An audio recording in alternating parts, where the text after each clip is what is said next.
Good morning, student. I am your Stephen sir from Ikra English Medium. Today I am going to teach you subject English, Standard 11, and the book will be Hornbill textbook, chapter number 4, Landscape of the Soul. In this story, the story highlights the different sense of aesthetic and desires of artists in the Western and Eastern Hemisphere. While the Western eye carve for exact replication and reproduction of life forms in a mere physical manner, the artists in the East want an active and emotional engagement with the craft. They want the audience to find their way into the work and find various perspectives to admire and analyze the artwork. For them, it spells more than a mere carbon copy of the original thing and involves greater power of imagination, beliefs, and emotional depth.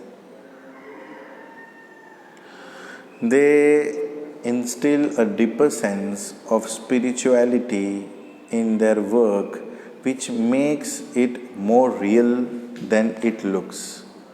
The author mentions 3 stories to prove his point, 2 from the Chinese folklore and 1 from Belgium. The first story is about a medieval Chinese artist named Wu Daozi under the region of Emperor. Famed for his painting, he was asked by the regent to paint the wall of his adobe.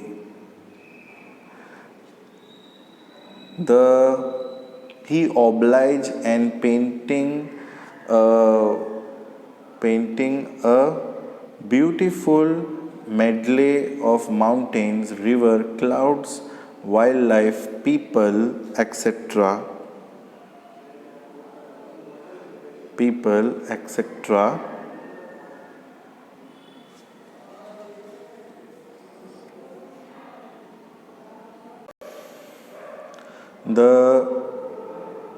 The splendid work had a cave painted at the foot of the mountains. Wu clapped his hand opens once near the cave and it came alive. It opened a portal to a new world. Wu entered the cave and before anyone else could react, the painting disappeared into the thin air. Wu vanished with it as well. The story becomes a Chinese legend and part of a rich lore from the writers and philosophers like Confucius. So in the first part, what happened, my dear student, there was one artist. He was a nice painter. He painted a painting in such a way it looks so real. One of the emperor gave him order to do a painting on his palace into the wall, and he painted that painting in such a way it looked real. And what happened, before showing to the emperor, this artist he painted in such a way that all that creature, it looks so realistic, so real.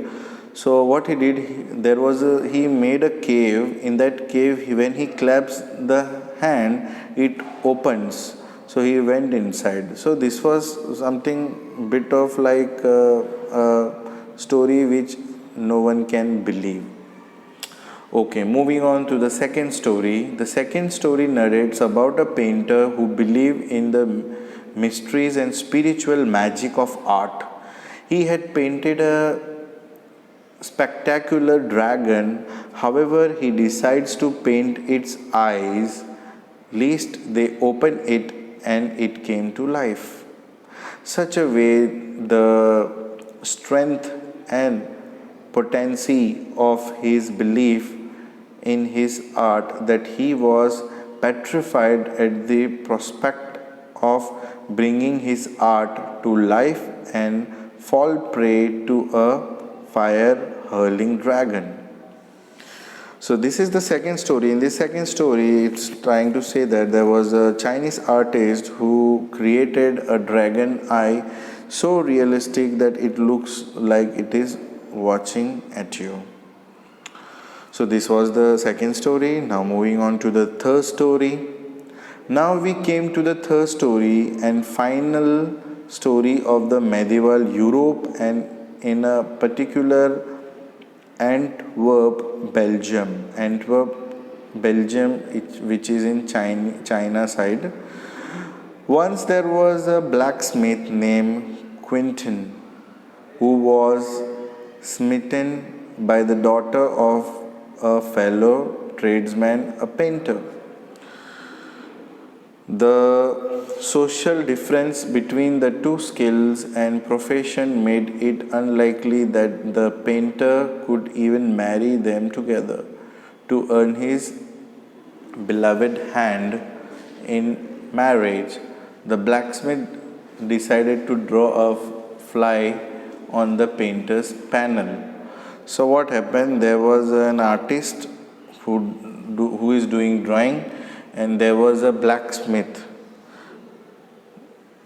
Blacksmith is not a artist, but what happened? That blacksmith loved this painter's daughter. But what this artist want? Artist want that he is looking for an artist. Then only he will give his daughter to marry a person.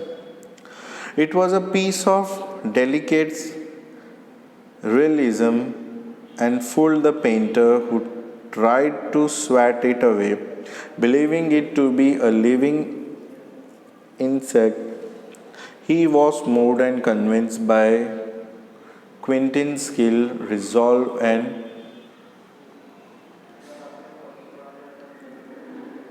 ingenuity. The painter finally accepted his proposal for his daughter. Finding his true love, Quentin went on to become one of the greatest painters of his age. So what happened? This goldsmith, this blacksmith don't know the drawing. Still too, he made the drawing like a fly. Fly means one type of machar. So he made it so real that nobody can say that it is not real. The story reveals an inherent difference in the aim of the artist. The Chinese artists carry a deep meaning and spirit in their work, whereas the European are concerned about the outward appearance and lifelike resemblance. The author then talks about the Chinese concept. He talks about the Chinese concept, Shan Shui, which means mountain river.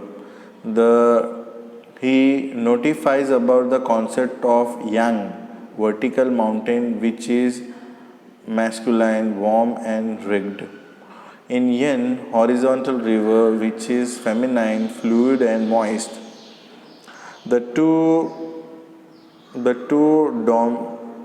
dimension energize are separated by vacuum and emptiness, represented by with space, where the two energies collide and merge. This is the place where the imagination of the artist lies, and how he becomes the eye and conduit the communication through his work. Finally, The text also talks about the artists who are naturally gifted and do not receive any formal training and lesson. The artists are